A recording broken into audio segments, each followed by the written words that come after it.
Sejam bem-vindos. Este é um tema que parece interessante, não é? Que interessa a todos nós. Não é assim muito fácil de apresentação, mas eu encontrei aqui uma maneira de se perceber um bocadinho melhor como é que nós somos atormentados.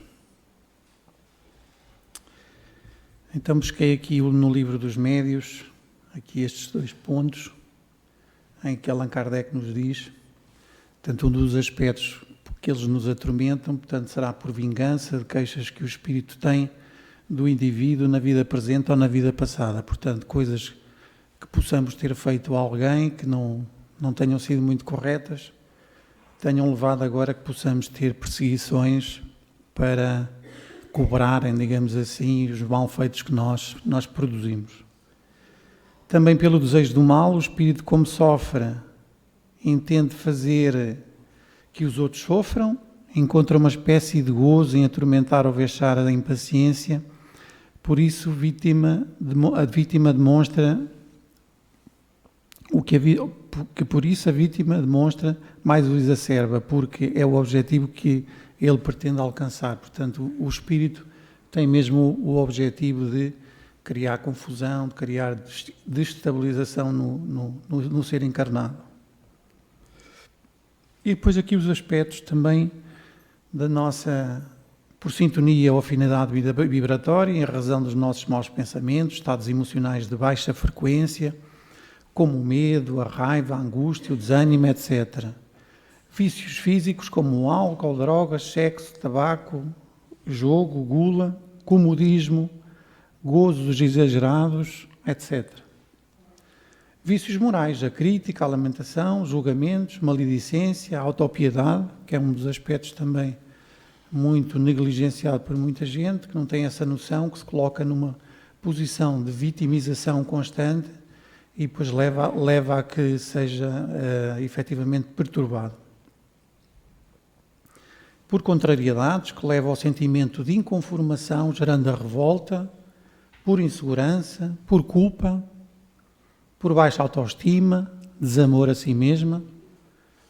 Portanto, estamos a ver aqui um conjunto, já um leque bastante considerável de aspectos que levam a que, por afinidade, possamos atrair espíritos que depois se vão aproveitar das nossas fragilidades, não é? Para nos atormentar.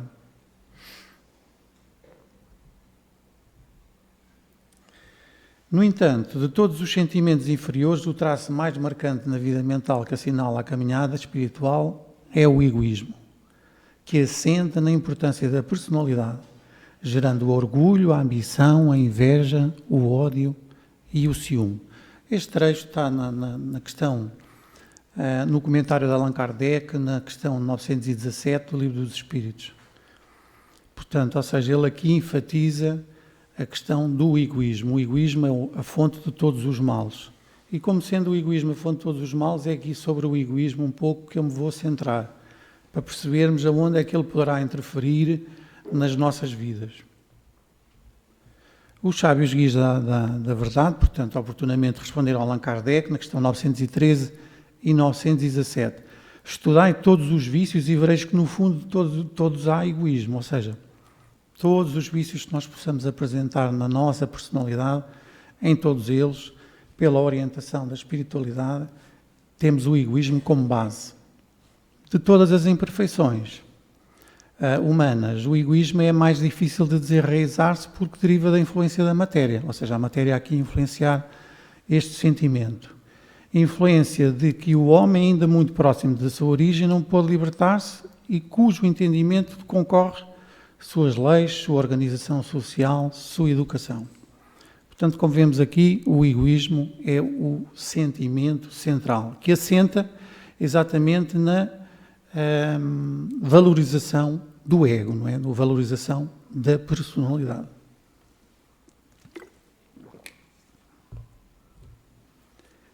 Eu, para explicar um bocadinho melhor o egoísmo, busquei neste livro, que eu já tinha feito esta leitura. É um livro que vai trazer aqui uma orientação muito didática relativamente a como é que este sentimento se manifesta na personalidade humana. Eu vou descrever aqui uma série de elementos que vão ser interessantes para compreendermos como é que ele se pode manifestar no comportamento. Então, o que é que este espírito nos diz? O estudo do egoísmo constitui elemento fundamental do entendimento de nossas necessidades espirituais. Significa estudar a nossa própria história evolutiva. A sutil diferença entre pensar excessivamente em si e pensar em si com benevolência pode determinar a natureza de todos os sentimentos humanos. Portanto, há aqui logo uma alteração de postura mental. O excesso do interesse por si mesmo é o ciclo de ilusões que se repete sustentando o autodesamor em milénios de perturbação. A benevolência é a bondade efetiva que caminha nos braços dados com a edificação da paz interior. Agora aqui isto parece uma situação aqui estranha, não é? Que é, porquê aqui o autodesamor? Porque tem aqui uma questão muito simples. É preciso compreender, não é? Porque a criatura vive apartada de si mesmo, não se conhece e por isso entra num ciclo de ilusões, não é? Como nós vemos aqui sublinhado, entra num ciclo de ilusões sobre si mesmo, achando-se mais do que aquilo que é na realidade, projetando constantemente no ego, aquilo que gostaria de ser e na verdade ainda não é. Portanto, daí a atitude de desamor, porque a pessoa não se reconhece, ela não se sabe analisar, ainda não vê os aspectos negativos da personalidade e depois projeta-se desta maneira. Na fieira do tempo, o egoísmo sofreu mutações infinitas que compõem a versatilidade de toda a estrutura sentimental do ser. O abuso desses germes de luz tem constituído entrave ao longo dos tempos. A paixão, a ausência de domínio sobre a gerência da vontade. Causa reflexos perniciosos, cujas raízes encontram-se no egocentrismo, estado mental de fechamento nas nossas próprias criações. Nessas linhas de evolução, o instinto de conservação desenvolveu a posse como sinónimo de proteção, vindo a constituir o núcleo da tormenta humana, como asseveram os sábios orientados da verdade. O egoísmo é o mais difícil de desrealizar-se porque deriva da influência da matéria. Alicerçados na necessidade apaixonada de proteção material, enlouquecemos através da posse e da conduta arrogante, ensejando-nos a concretização dessa atitude de egoísmo.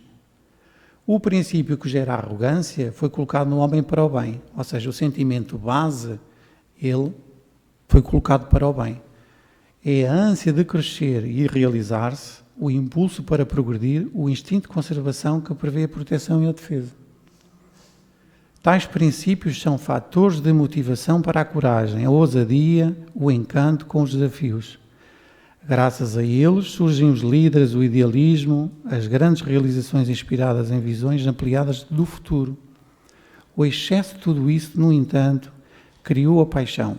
A paixão gerou o vício patrocinou o desequilíbrio. Comparemos o egoísmo como sendo o vírus e a arrogância como a doença. Olha como aqui o Espírito coloca agora a questão. Portanto, o egoísmo é o vírus, a arrogância é a doença, como seus efeitos nocivos e destruidores. A arrogância é característica de caráter de quem, por suposta superioridade moral, social, intelectual ou de comportamento, assume atitude prepotente ou de desprezo com relação aos outros. Orgulho, ostensivo, altivez. Esse é o conceito dos dicionários humanos. Porém, aqui, o Espírito diz, no sentido espiritual, podemos inferir vários conceitos sobre o sentimento de arrogar. Vejamos alguns. Exacerba estima a si mesmo, supervalorização de si, autoconceito superdimensionado, desejo compulsivo de se impor aos demais. O egoísmo é o sentimento básico. A arrogância é a atitude íntima derivada desse alicerce de sensações nascidas do coração ocupado exclusivamente com o seu ego. Uma compulsiva necessidade de ser o primeiro, o melhor, manifestada através de um cortejo de pensamentos, emoções, sensações, condutas que determinam o raio espiritual do qual a criatura transita. Façamos aqui, ela agora propõe aqui uma coisa interessante.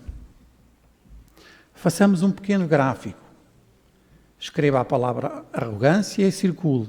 Faça 4 traços, pontos cardinais e escreva rigidez, competição, imprudência, prepotência. Novamente faça um círculo em torno desses pontos e escreva estado orgulhoso do ser.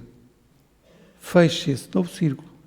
Estas são 4 ações mais perceptíveis em decorrência do ato de arrogar, que estruturam a expressiva maioria dos estados psicológicos e emocionais do ser.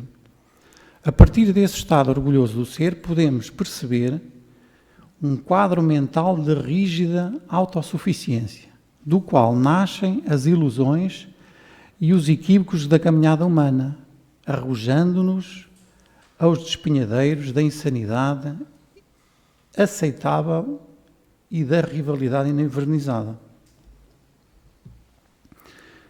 O traço predominante da personalidade arrogante é a não conformidade. Portanto, olha, a não conformidade é o traço predominante. Usada com equilíbrio, é fonte de crescimento e progresso. Todavia, sob a ação de reflexos da posse e do interesse pessoal, que marcaram acentuadamente nossas reencarnações, esse traço atingiu o patamar da rebeldia e obstinação enfermiça. A rebeldia tornou-se um condicionamento psicológico que dilata as ações da arrogância, uma lente de aumento que duplica, decuplica e acelera as mutações de autossuficiência. Estudemos, portanto, as atitudes pilar da arrogância sobre as lentes da rebeldia. Toda esta introdução é importante para nós compreendermos o sentido do que ela nos apresenta. A rigidez é a raiz das condutas, estudemos, portanto, a rigidez é a raiz das condutas autoritárias e da teimosia, que frequentemente desaguam nos comportamentos de intolerância sob a ação da rebeldia, patrocinando o desrespeito ao livre-arbítrio alheio e alimentam constantemente o melindre por via de não ser como ele gostaria que fosse. A competição não existe sem a comparação e impulso de disputa. Portanto, ou seja, aqui, quando tomado pela paixão, a força motriz de semelhante ação é o sentimento de inveja. Na mira da rebeldia, causa o menosprezo e a indiferença que tenta empanar o brilho de outrem. A competição é o sentimento de superioridade. Portanto, aqui, o que é que vemos aqui? A competição é o alimento do orgulho, porque o sentimento de superioridade é o orgulho. Imprudência é marcada pela ousadia transgressora, que não teme e nem respeita os limites. Quase sempre essa inquietude da alma alcança o perfeccionismo e a insanidade, que frequentemente desaguam na necessidade de controle e domínio, consubstanciam modos rebeldes de ser, desejo de hegemonia, sentimento de poder. A prepotência é um efeito natural da perspicácia que pode insuflar a megalomania, a presunção. Juntos formam o piso da vaidade, a rebeldia nesse passo conduz a uma desmedida necessidade de fixar-se em certezas que adornam posturas de infalibilidade. Agora este é o gráfico que ela nos propôs. Não tem os pontos cardinais porque ela não só iam aqui criar confusão ao gráfico, mas podemos ver, portanto, a arrogância como no centro é uma expressão do egoísmo, portanto, a arrogância, e depois ela vai desaguar então na rigidez, na imprudência, na prepotência e na competição. Portanto, ela coloca isto como o estado orgulhoso do ser, e depois em cada um deles, no caso ali da prepotência, está no eu posso, não é? Aqui na intolerância eu controlo, na inveja eu sou o maior e na imprudência eu quero.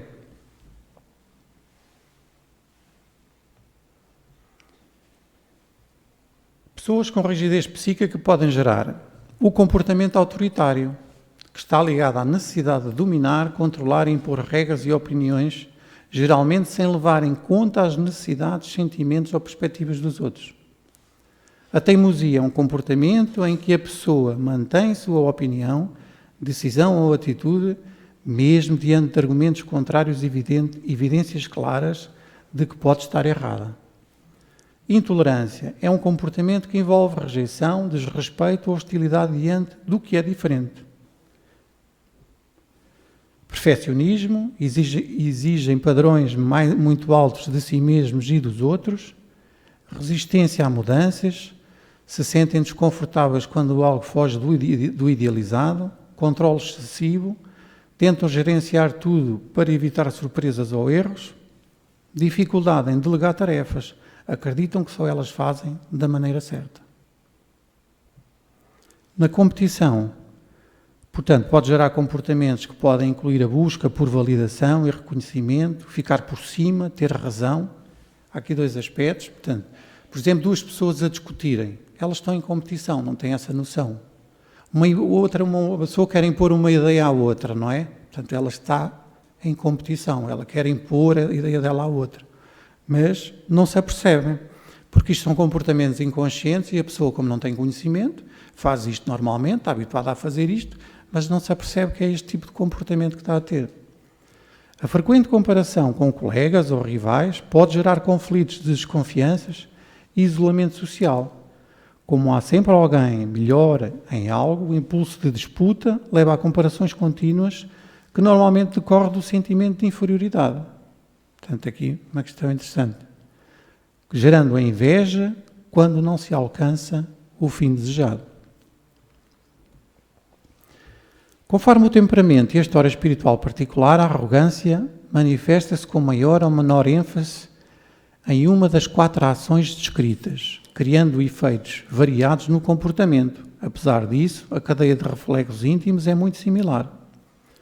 O egoísmo, que na sua mutação transforma-se em arrogância, essa por sua vez deriva um cortejo de outros sentimentos sobre a ação do orgulho e da rebeldia. A arrogância retira-nos do senso de realidade.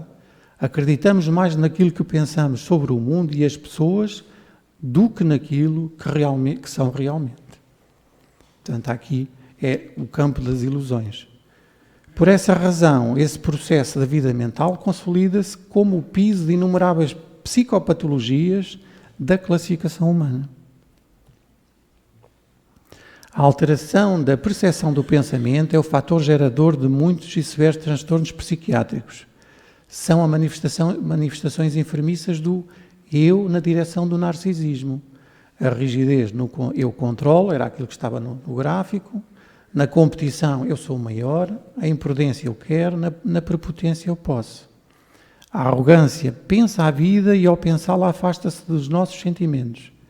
Essa desconexão com a realidade estabelece a presença contínua das fantasias do funcionamento mental, isto é, a interpretação ou a imagem desvirtuada, portanto, que a pessoa alimenta acerca de factos, pessoas e coisas. Como não tem noção, portanto, projeta esse tipo de comportamentos inconscientes, mas pratica-os. Neste passo existem 2 tipos de psicológicos mais comuns. A arrogância voltada ao passado, quando há uma fixação em mágoas decorrentes da não aceitação de ocorrências que na sua expectativa autovalorização o arrogante acredita não merecê-las. O outro tipo é a arrogância dirigida ao futuro, quando a criatura vive de ideais no mundo das ideias, acreditando-se mais capaz e valorosa que realmente o é. Passível de realizar grandes e importantes missões, tais deslocamentos da mente são formas de evadir de algo difícil de aceitar no presente. De alguma maneira constituem mecanismos de protetores, todavia, quando se prolongam demasiadamente, podem gerar enfermidades psíquicas. A depressão é resultado da arrogância voltada ao passado e a psicose em relação ao futuro. É interessante observar que uma das propriedades psicológicas doentias mais presentes na estrutura rebelde da arrogância é a incapacidade de percebê-la. O efeito mais habitual que na sua ação da mente humana. Porque isto é preciso desenvolver um espírito, primeiro, de investigação, busca de conhecimento, para tentar caracterizar comportamentos e depois desenvolver este espírito de pesquisa. Portanto, é preciso desenvolver um espírito de investigação interna, não é? Portanto, voltada para dentro, para ver onde é que estes comportamentos se podem manifestar na personalidade sem que a pessoa possa estar a perceber que eles de facto se estão a manifestar nela. Ela vai elucidar aqui um conjunto de situações, um bocadinho mais à frente. Basta destacar, dificilmente aceitamos ser adjetivados de arrogantes. Portanto, tem esse problema. Como a pessoa não se aceita, tem dificuldade nessa autoaceitação, não admite determinado tipo de comportamentos na sua personalidade, ela cria um campo de ilusão e então ela não consegue enxergar o seu comportamento arrogante. Tem-no efetivamente, mas ela não o enxerga. Portanto, é como que ela cria um véu. Entretanto, um estudo minucioso nos levará a concluir que, raríssimas vezes na Terra, encontraremos condutas livres dessa velha patologia moral.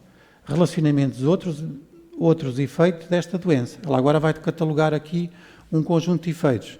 É importante, eu também vou dizer, este livro, esta parte da arrogância, ela serviu-se ela faz referência no livro, de um livro que se chama Porta Larga, que é um livro que é utilizado pelos os espíritos inferiores para atuar no mundo físico, portanto, para criarem campos de ilusão nas pessoas.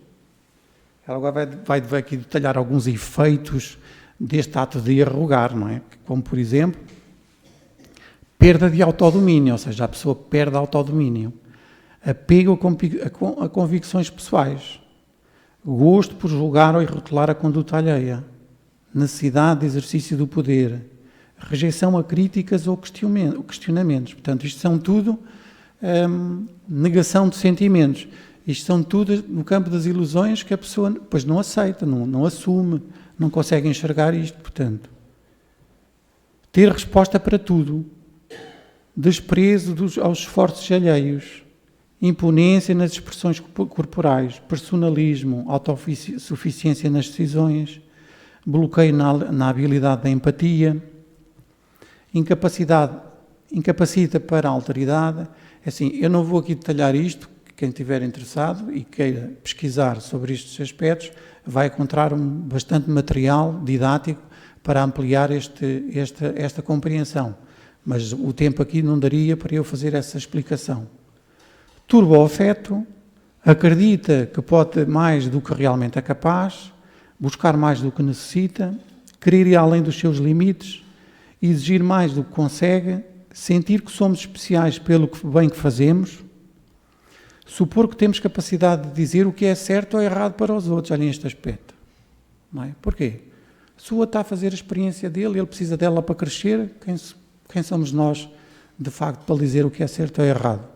Se nós também precisamos das nossas experiências, não é? Para fazermos esse processo. Está um bocadinho ligado a isto. Sentir-se com direitos e igualdades em função do tempo de doutrina e a folha de serviços.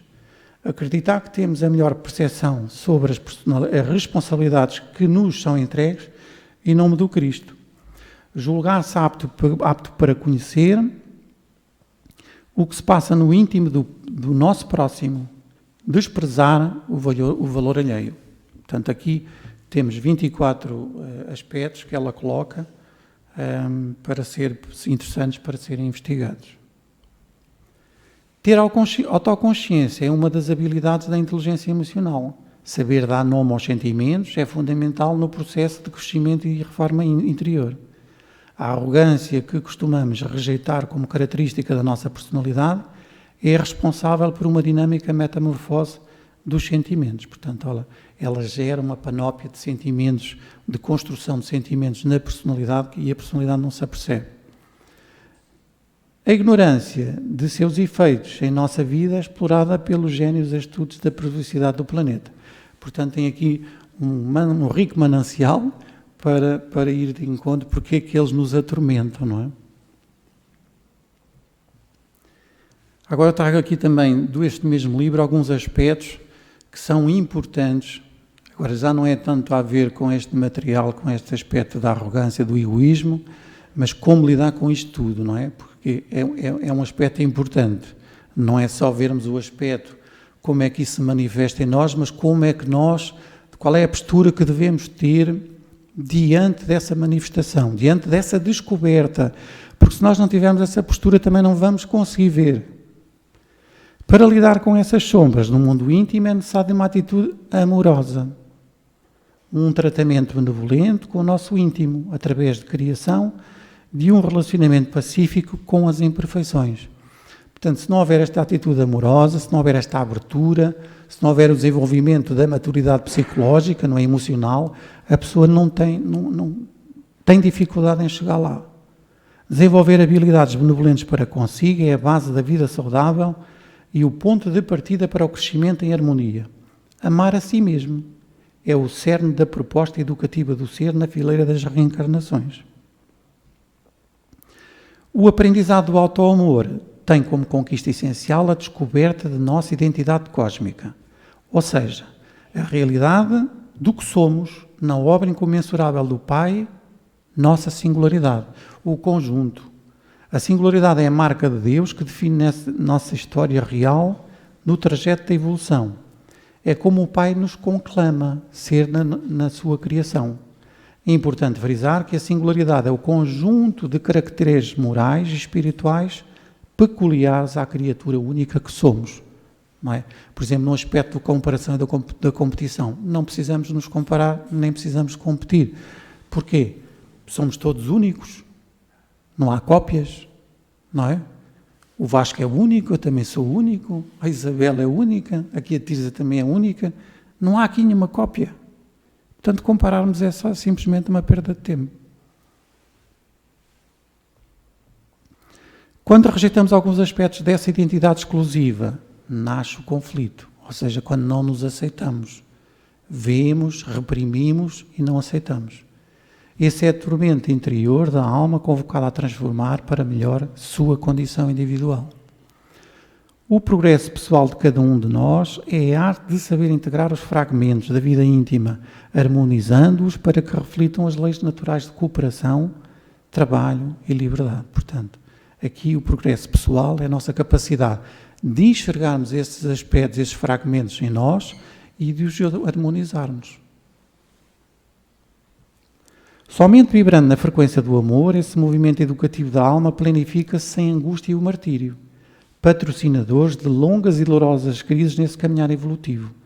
A convivência compassiva com nossa sombra só será possível com a aceitação da identidade cósmica. Aqui sombra são aspectos da personalidade que ela ainda não identificou. Isto é que é a sombra. Não estamos a falar só de aspectos negativos, estamos a falar de aspectos negativos e aspectos positivos. Não é? Que as pessoas ainda não identificaram nelas. Isto chama-se isso sombra. Aceitar os nossos sentimentos, desejos, ações, impulsos e pensamentos, aceitar é entrar em contacto sem reprimir. Portanto, aqui a questão da humildade, da aceitação, ser extremamente importante. A pessoa ter essa conexão consigo mesma, ter essa abertura. Criar uma conexão sem julgamento e condenação. Acolher, portanto, identifica, acolhe, reflete, vê qual é a mudança de comportamento que tem que incitar e procura corrigir. A aceitação não significa acomodação ou adesão passiva, mas entender, investigar e redirecionar esse património sem rigidez e desamor. É cuidar bem de si, mesmo com ternura e respeito ao património adquirido, incluindo os maus pendores. A aceitação é a maneira carinhosa de tratar nossa intimidade sem rivalidade. Aceitar é confundido com passividade e responsabilidade. O conceito é exatamente o inverso. Pois quando eu aceito as coisas como são, resgato minha força e poder transformador. Estão a ver aqui estes aspectos? São importantes. Se nós não aceitamos, magoamos a nós mesmos, por isso o autodesamor, há o autoperdão. E não só, não aceitamos, reprimimos. Portanto, há esse aspecto que é também muito importante perceber. A pessoa, quando não aceita, reprime. Portanto, ela não quer aceitar aquilo. Para ela própria, ela está a dizer que aquilo não é dela, que que não lhe pertence, portanto, ela não quer assumir aquele aspecto da sua personalidade. E isso é importante, porque a pessoa que não aceita, que não busca esse aspecto, não busca essa aceitação, depois não consegue chegar ao processo de transformação. Porque o primeiro aspecto para a transformação é a aceitação, é o reconhecimento, é o reconhecimento e depois a aceitação. A partir daí, a reflexão para gerar depois o processo transformador. Perdoar é ter uma atitude de compaixão, que nos distancia dos julgamentos e críticas severas e inflexíveis. A nós, estamos aqui a falar que todo este trabalho que está aqui a ser apresentado é virado para dentro, para o íntimo. Não é para fora, não é para olharmos para o outro, é tudo para nós. O remédio será aprender a amar a vida que temos, o que somos, o que detemos e viver um dia após o outro, cultivando na intimidade a certeza de que o percurso que fizemos deve ser visto como o melhor e mais proveitoso às necessidades que carregamos. É a nossa marca personalizada na obra da criação pela qual devemos responder com siso moral. Certamente as leis a todo o instante conspiram para que afinemos essa singularidade com a frequência de Deus, sempre elevando-nos e progredindo. A proposta do auto-amor impele-nos, sobretudo, a conhecer nosso ritmo evolutivo, nossa capacidade pessoal de ajustarmos-nos a essa melodia universal. Pronto. Penso que é uma forma de apresentar o tema, portanto, eu pensei como é que, sendo o egoísmo o foco, não é, das nossas imperfeições, achei que apresentar aqui este contributo desta obra seria interessante para termos uma noção mais ampliada do que é o egoísmo. Há aqui muitas outras formas do egoísmo e muitas outras nuances que não estão aqui a ser apresentadas, nem daria tempo, mas fica aqui já um leque bastante grande aonde se manifesta, portanto, esse sentimento que é a superexcitação, a supervalorização da personalidade. Portanto, a pessoa, acha-se mais do que aquilo que é na realidade. E, portanto, essa subvalorização leva a que um conjunto muito vasto destes comportamentos. Pronto, olha, por me terem ouvido na apresentação deste trabalho e pela paciência, muito obrigado. Espero que tenha sido útil, não é? Esta apresentação para todos nós, para mim também, como parte por o ter elaborado. Não é que eu já tinha lido esta obra, portanto já era uma obra que fazia parte das minhas reflexões, mas portanto vi que era oportuno trazê-la neste tema e aqui está. Quem quiser pesquisar e ler a obra, portanto a obra tem tem um manancial de informações muito interessante que podem ser para serem pesquisadas. Portanto, agora é o espírito de pesquisa que cada um de nós precisa desenvolver. Tá?